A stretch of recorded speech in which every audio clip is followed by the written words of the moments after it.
RoboCop Rogue City packs very impressive visuals, and ranks, in my opinion, as one of the strongest showcases for real-time rendering this generation. To understand it properly, I think it's worth highlighting each implementation of the key UE5 technologies that it uses so well.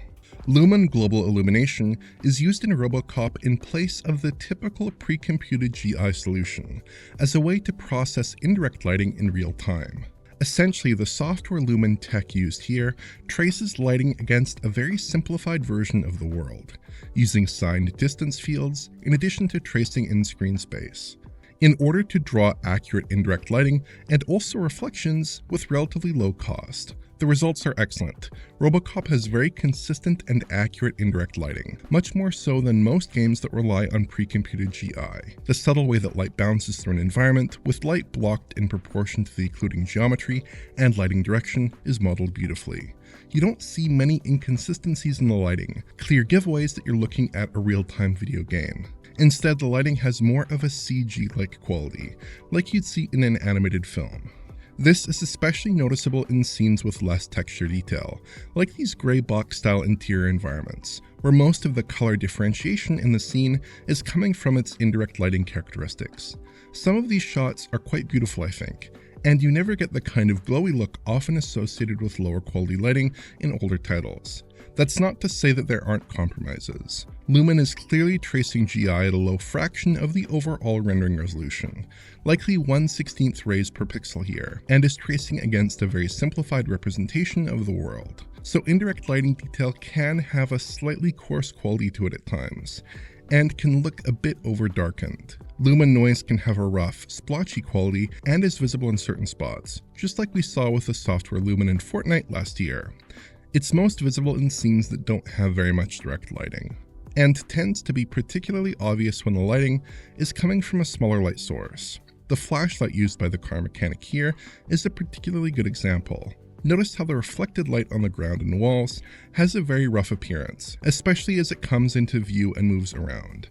I should stress though that the lumen noise I'm showing on screen here is generally not visible, and I had to go out of my way to capture some of these examples, but it does annoy slightly in some scenes. And there are some instances where you can spot some light leak in the lumen GI. This seems at its worst on fine geometry, which isn't coarse enough to be properly represented in the SDFs. This locker is a good example. The bluish-white light inside of it shouldn't be present. Again, I do want to stress that the overwhelming majority of the time, this isn't an issue. Teon seems to have avoided common lumen lighting issues that we've seen in other games as well. Interiors have a good amount of direct lighting generally speaking, again keeping noise to a minimum, unlike Fortnite for instance, which relied more heavily on bounced indirect lighting from the sun.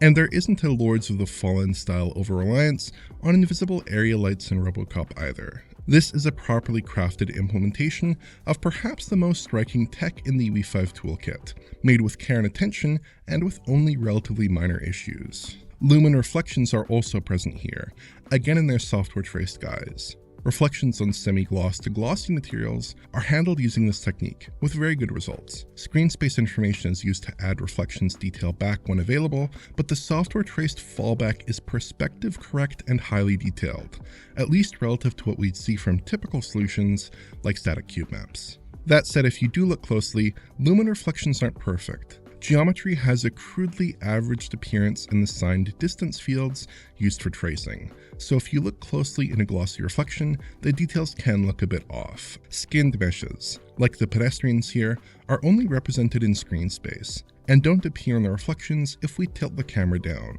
Semi-gloss reflections can also exhibit slightly questionable quality, with excessive noise. The game's foliage, which is used quite sparsely, perhaps as an artifact of its time being developed in older UE5 versions, is represented crudely within the lumen reflections, and doesn't animate. Reflections are absent on transparent surfaces, like the car windows here. And presumably for performance saving, lumen reflections are disabled on some of the larger pools of standing water, like the industrial pond here, though others do have reflections enabled. Still, the results here are a clear step ahead of other reflections techniques that we see used in games when reflections aren't in screen space. It may not be the kind of hardware ray trace goodness that we see in games like Spider-Man 2, but reflections look a world better than the cube maps that may have been in their place in other game engines, and still come with a workable frame time cost.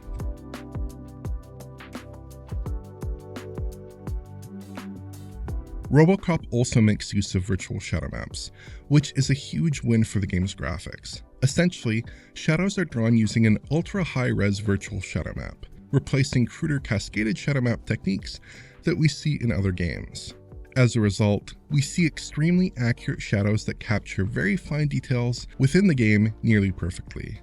And Teon is using Unreal's shadow map ray tracing feature as well, which tests rays against the virtual shadow map to achieve realistic variable penumbra and contact hardening style effects. As shadows grow further from their casting object, they become more diffuse, just like you'd expect in real life.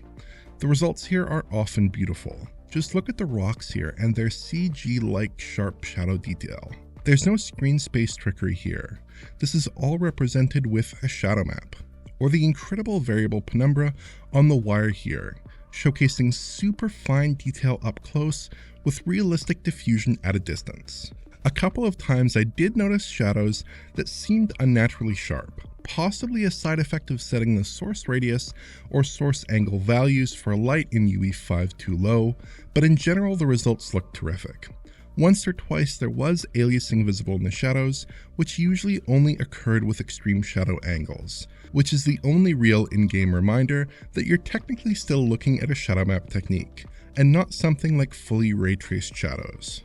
The virtual shadow maps are married beautifully with the Nanite virtualized geometry system to produce some stunning results, like this fine pebble detail. Nanite is a new system in UE5 that allows for automatic and continuous level of detail scaling based on screen area, which means no LOD transitions and typically higher detail levels at a given distance from an object. As I move closer to the barrel here, or the mannequins, notice how there's no visible LOD pop in as we approach.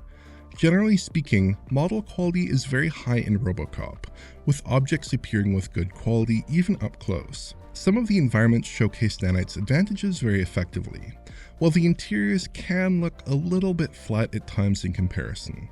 Nanite definitely stands out most when we see dense naturalistic formations of ground and rocks, where the Nanite and VSMs converge to create results that we just don't see in other games. But the technique adds a certain stability to the world in general that is very much appreciated.